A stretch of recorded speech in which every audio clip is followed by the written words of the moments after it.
पोराला किती शेंबूड झाला, 1 महिना झाला. मस्त पप्प्या घेते नाही का. दुसऱ्याचं पोरग किती जरी स्मार्ट आलं का नाही माझ्या बायकोच्या जवळ जाणं म्हणते, काही येतं म्हणते माझ्या घरी किती चांगलं राहील तरी जाणं जाणं जाणं शेंबडी आहे, त्याला शेंबुडे नाही राहील तरी बरोबर आहे की नाही. टाइम नाही झाला त्या मला समजे नाही. आणि म्हणून आपल्या पोराचं शेंबूड तर कोणी बाई पुसते, पण जे दुसऱ्याच्या पोराचे अश्रू पुसते आणि त्याच्यामध्ये मला माझा छत्रपती शिवाजी महाराज दिसते. गरीबाच्या परिस्थितीत तर कोणी हसते, पण जो दुसऱ्याच्या दुःखाले आपलं समजून बसते आणि त्याच्यामध्ये मला माझा परमपूज्य बोधिसत्व डॉक्टर बाबासाहेब आंबेडकर दिसते. पण आता काय आहे, जसं दिसते तसं नसते ना म्हणून जग फसते. कसं? जसं दिसते तसं नसते म्हणून जग फसते. आणि मंदिरापेक्षा गर्दी दारूच्या दुकानात जास्त दिसते. एवढे भरती मंदिरापेक्षा गर्दी दारूच्या दुकानात जास्त दिसते. या आमच्या बायाच्या पंक्तीले वाढण्यावाल्याचा मोतीर बसतो. माणसाची पंगत राहिली, पंक्तीचं जेवण असायचं ना आजही आहे. माणसाची पंगत राहिली तर ते जे वाढणेवाले पोरं राहते का नाही, त्याचे नखरे चालू होते. कसे? एक म्हणते माय हात दुखते, दुसरा म्हणते माय पाय दुखते, तिसरं म्हणते माय मस्तक दुखते, चौथं म्हणते माय पोट दुखते.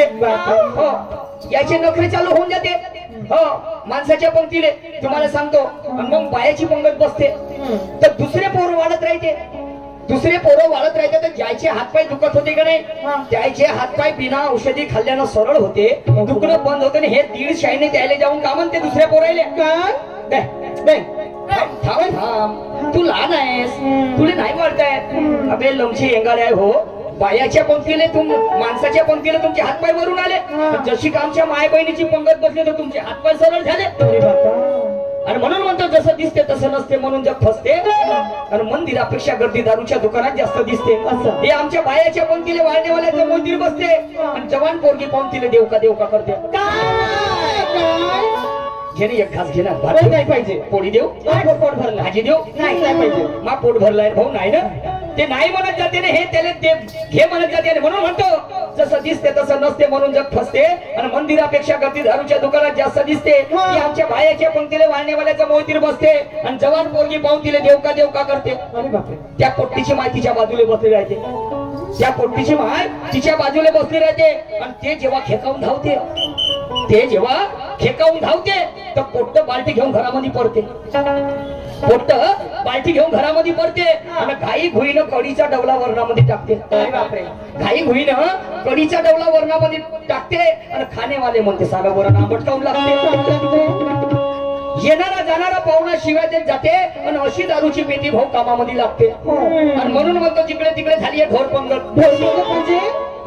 ढोर पंगत बप्पे पार्टी नाही का. असं तुम्हाला जसे कैदी लागले जेलमधून सुटून आले, भेटते का नाही, भेटते का नाही, भेटते का नाही. दुसऱ्याची गोष्ट कायले सांगू, मा स्वतःची गोष्ट सांगतो. सांगा. माझ्या स्वतःच्या आत्याचं लग्न होतं नागपूरले, जय जलाराम मंगल कार्यालय. आणि त्या ठिकाणी गेलो, लग्न लागलं, श्रीमंत माणूस, समजलं की नाही. माझी आत्या चांगली, आपल्या घरची मस्त राईस. तर तुम्हाला सांगतो 500 रुपये थालीचं जेवण होतं जी, 500 रुपये थालीचं. लग्न लागलं आणि पप्पेचं जेवण होतं. तर कसं तरी मा नंबर लागला, रांगेमध्ये लागलं होतं. जेवण घेतलं, लोक उभ्यान जेवण करेल. माय बहिमा मला विचारायला म्हणलं हे आपल्याकडे आहेच नाही ना, असं काही जेवताय नाही आपल्याला, पोटच नाही भरेल म्हणलं. म्हणून चप्पल ठेवली त्याच्यावर बसलो. तिखट लागलं, जेवण करता करता तिखट लागलं म्हणून पाण्याच्या ड्राम जवळ गेलो. काही अंतरावर ड्राम होता, पाण्याच्या ड्राम जवळ गेलो. तितक्यामध्ये एक खेळमी आली, एक खेळमी आली. खेळमी उचललं मायात टाकलं मायात डस्टबिन मध्ये. अरे अरे राहिलं माझ्या जेवाचं. आणि म्हणून म्हणतो जिकडे तिकडे झाली आहे ढोर पंगत, वाढणेवाल्याच्या पोटावर लात पडली. कुठं कुठं होते सगळ्याच ठिकाणी नाही. निषादला माफ करा मात्र सत्य लपत नाही, सत्य लपत नाही, सत्य लपत नाही. जिथे सत्य सांगणारा तुझा होते, तिथे चोराला सोडून संन्याशाला सजा होते. आणि नंगेशाही मध्ये ज्याने ज्याने मजा येते, नवगरे साहेब त्याच्या घरी आसाराम बापूची पूजा होते. समजले की नाही. आणि म्हणून क्या काय सुने का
शायरी काही एवढी स्वस्ती वस्तूच नहीं है, समझ कि नहीं।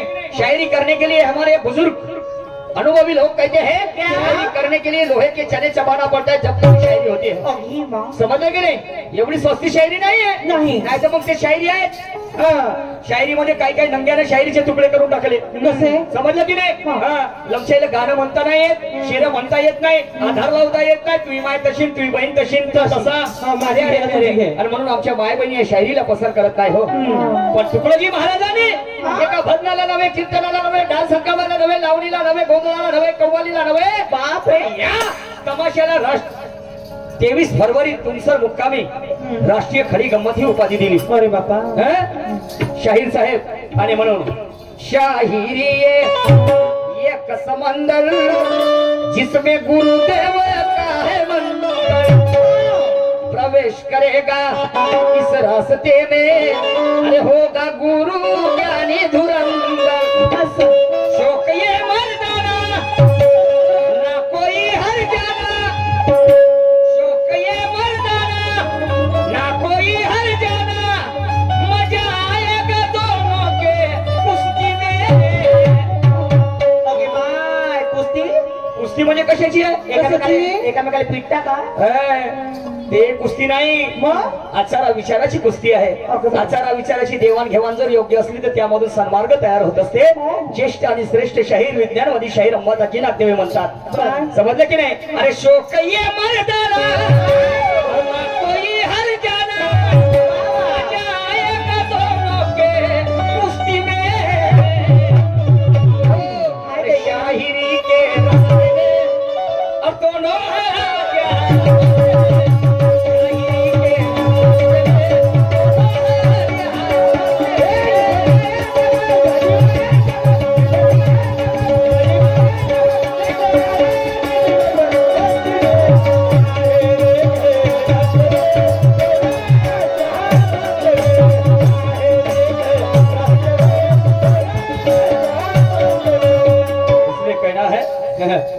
इसलिए कहना है जब तक बेवकूफ जिंदा है तो अकलमंद शान से जीते हैं, और हमारे खून के रंगे हुए कपड़े हमारे ही पीठ पे धोते हैं। अरे इनकी मानो तो ये गधे के भी सींग होते हैं, बाप रे इनकी मानो तो गधे के भी सींग होते हैं, और करके तो हिंदुस्तान में ज्यादातर आसाराम बापू जैसे पैदा होते हैं, आसाराम बापू जैसे पैदा होते हैं, आसाराम बापू जैसे पैदा होते हैं। समजलं की नाही। दोष आमचा हो, भिकाऱ्याला भीक देणे ही झाली परंपरा, परंतु त्या भिकाऱ्याला भीक मागण्याची त्याच्यावर वेळ येणार नाही अशा प्रकारचं त्याला मार्गदर्शन करणे त्याचं नाव आहे परिवर्तन। समजलं का नाही। डोळे चांगले, हात चांगले, पाय चांगले, लंब चक्र उच्च पुरं गोरं बोलतं राहते तरी भीक मागायला येते, आणि आम्ही त्या लाजीच्या धन्याला भीक देतो। एक तास गावामध्ये घुमते, एक तास गावामध्ये घुमते ते एक पायली गहून, एक चुंगडी गहून, एक चुंगडी तांदूळ जमा करते। अरे बापरे, आणि आम्ही दिवसभर कष्ट करतो हे आमच्या माता भगिनी 150 रुपयापासून, समजलं। याचा कुंकू इकडे पसरते माझ्या मायचा, समजलं का नाही। हे चोट्टे हे गावामध्ये भीक मागायला येणारे, अरे वा, अरे जीने के लिए तो शुगर भी जीते हैं, पर कुछ कुत्ते ईमानदार होते हैं। अरे मालिक से टुकड़ा मिले ना मिले मगर दरवाजे छोड़कर नहीं जाते। तो सुनिएगा आगे क्या कह रहा हूं मेरे परवरदिगार, सुनिए।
शायरीमध्ये तुम्हाला सांगतो, लोक परंपरे के परंपरे के लोग पुजारी और जिनकी विचारधारा दुधारी और जिसके माल में दम रहता है देता नहीं किसी को वो उधारी.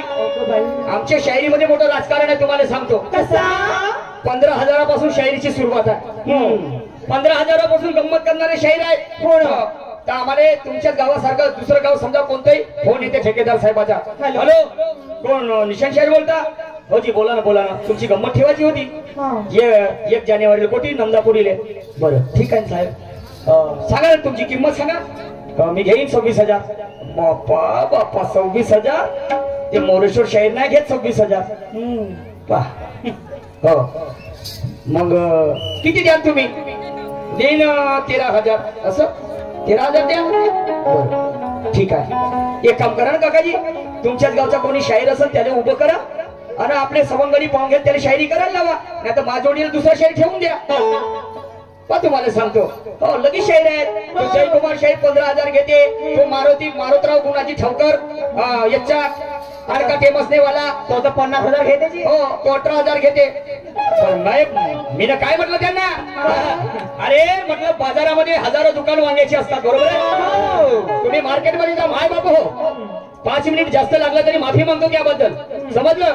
बाजारामध्ये आपण जेव्हा काही बाजार घ्यायला जातो हजारो दुकान वांग्याची असतात हो परंतु सारखाच भाव असते का वांग्याला. नाही प्रत्येक दुकानात कोणाकडे 40 रुपये किलो असते तर कोणाकडे 30 रुपये किलो असते तर कोणाकडे 20 रुपये किलो असते बरोबर आहे. माल पण किंमत होते ज्याच्या मालात दम राहते तो मध्ये 40 रुपये किलो म्हणजे किलो.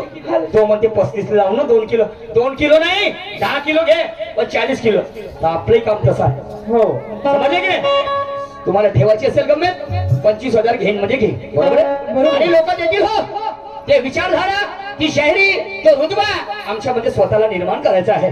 समजलं की नाही. आणि म्हणून काय म्हणतो आहे काय परंपरे के लोग पुजारी और जिनकी विचारधारा दुधारी और जिसके माल में दम रहता है देता नहीं किसी को उधारी. तो शाहीर साहब अरे रखता मसीने में और ये अमृत पीने में और तीर चला कर आज तू मस्ती में ऐसा तीर चलाओ. कसम शायरी की सर अपना झुकने नहीं दूंगा. इस रंग मंडप पे बढ़ते कदम अपने रुकने नहीं दूंगा. रंग दिए महफिल शहर सूरज जी तुम्हें अकेले को लूटने नहीं दूंगा. मेरे निशाने पर हो आप निशाना अपना चुकने नहीं. निशाने से उड़ा ज्ञान ध्यान का निशाना. शाहीर साहब वो शायरी मैं भी पसंद नहीं करता. समजलं. मनुष्य वयानं मोठा होत नसते हो. किती वयाची आहे वयाचं वयानं मोठा होत नसते. समजले की नाही. त्याच्यामध्ये गुण किती चांगले आहेत समजले याला महत्व असते. आणि म्हणून बोला साहेब.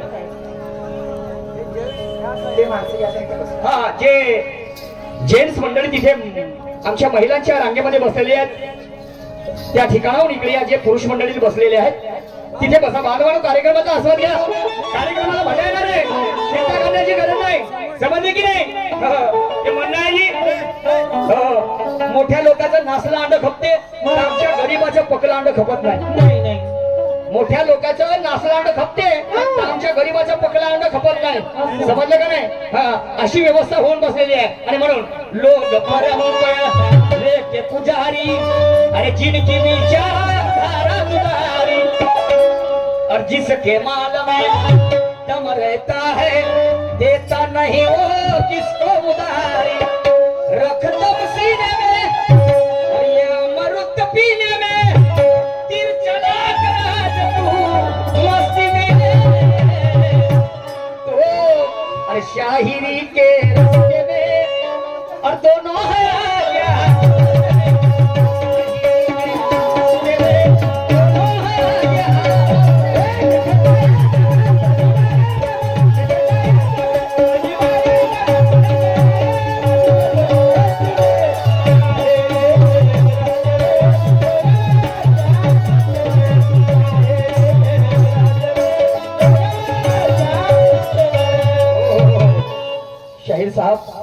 पुन्हा शाहीर साहेबांनी एका प्रश्नाची विचारणा केली आणि म्हणतात शाहीर साहेबाचा प्रश्न आहे हो की कुठे रे बाबा प्रश्न?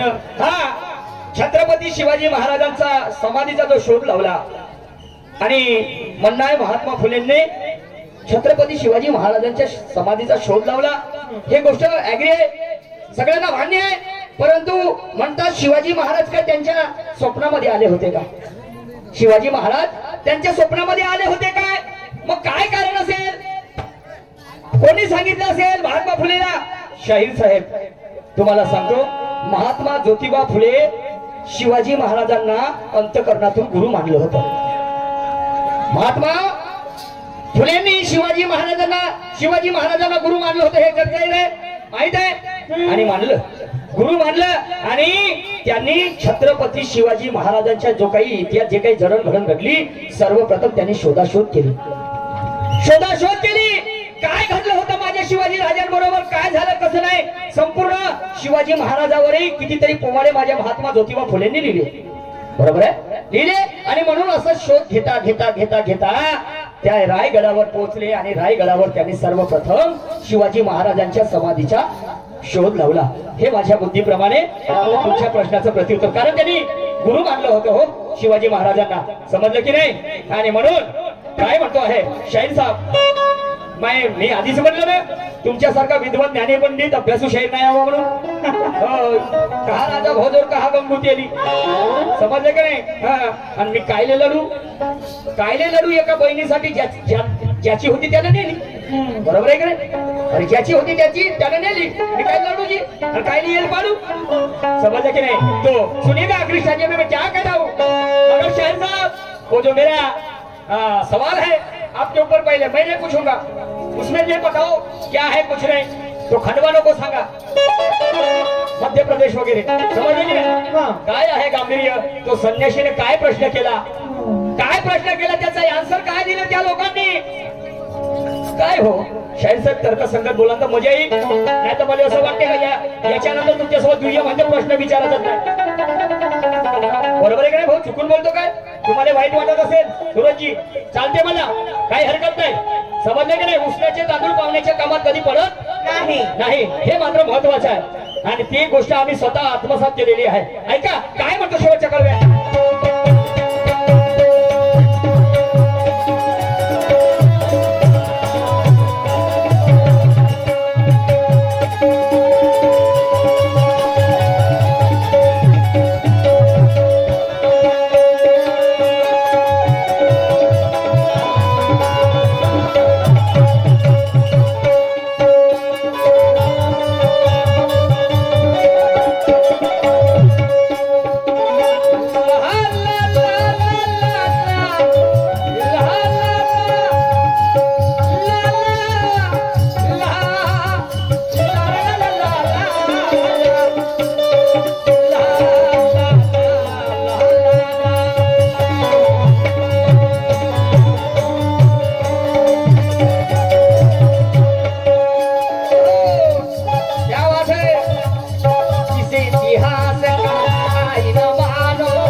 इतिहास का आईना मानो और जट में जाओ और इसे पहचानो.